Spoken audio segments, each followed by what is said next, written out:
Oh, hello there. Yes. Well, that was exciting yesterday, wasn't it?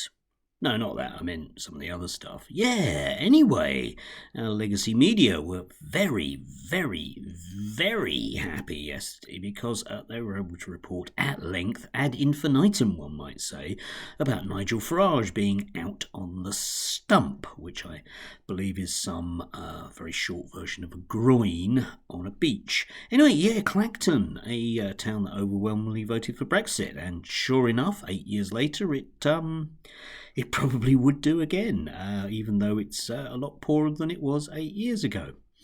No doubt, in no small part, due to globalists who aren't Nigel Farage, undoubtedly, because that's the way those things work, isn't it?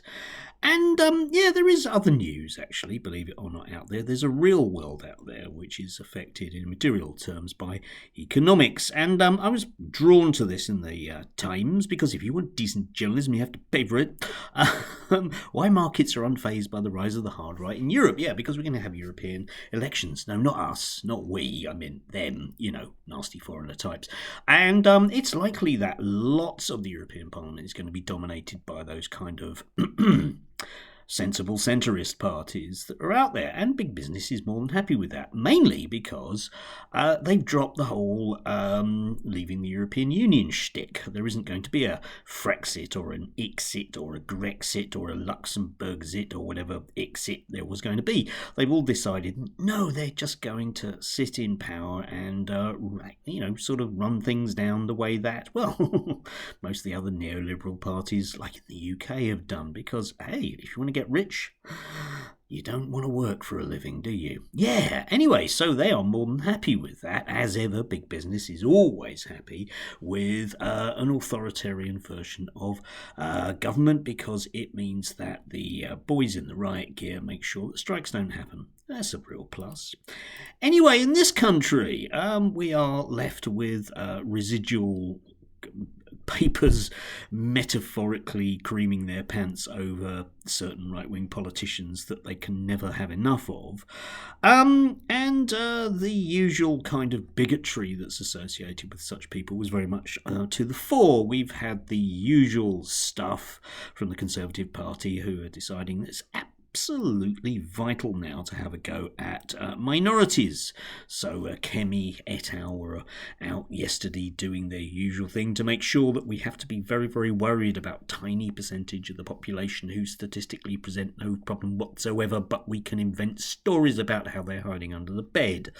Yes, and their allies in and around the media were actually very, very, very, very angry, because apparently there was a discussion about their trans issues on Newsnight, and Helen Joyce wasn't invited. No, I know, shocking, wasn't it? Yeah. In fact, nobody who was a rabid transphobe was invited, and obviously that just shows how appalling it is when you don't get overrepresentation upon overrepresentation upon overrepresentation of these things. It is absolutely appalling that anybody should put a minor late night alternative viewpoint.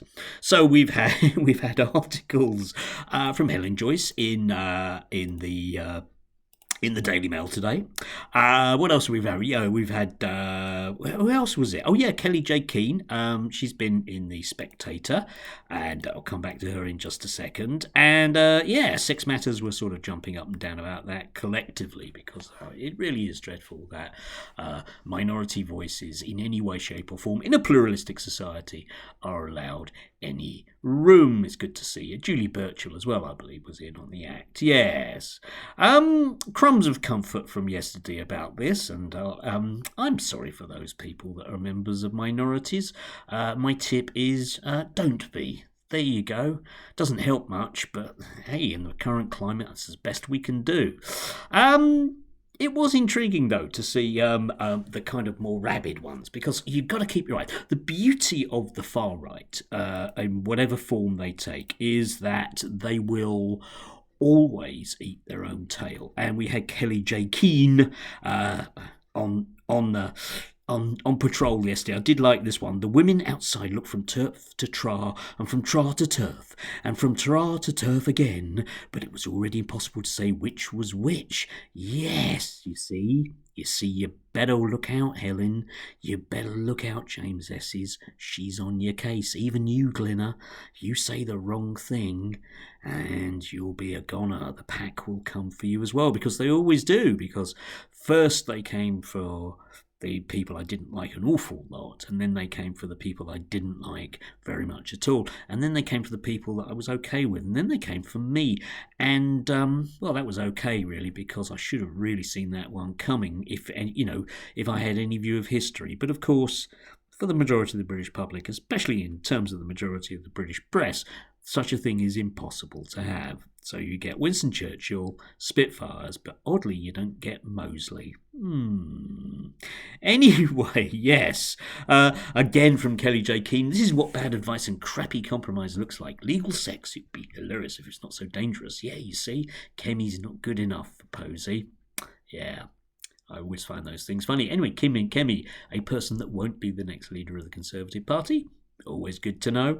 Anyway, to finish on a bit of a light note, yeah, because for much of my joking, realistically, it's not fun out there. But I was amused by Sharon Davis, MBE. Sharon Davis, yeah, MBE, yeah. Showing her extensive knowledge of the way the real world works, as she always does. Like with this one, which was just joyful to read. 50% of the NHS budget is spent on non-clinical staff. Let that sink in. We must reform the NHS to prioritise actual treatment. Yes. Imagine that. Half the people that work in the NHS aren't doctors or nurses. Disgusting, isn't it? Yes. Yes. She would be horrified at the army, because the ratio of squaddies with a gun to the rest of them is 1 to 10. Dreadful. What we need is... we need to go back to pre-agricultural societies where everyone everybody was a foot soldier. Sharon, yeah, because that's the way the world works. Anyway, so much for economics, and so much for fascism, and so much for nasty bigots. Do have a good midweekish day, if you can. Please, if you can.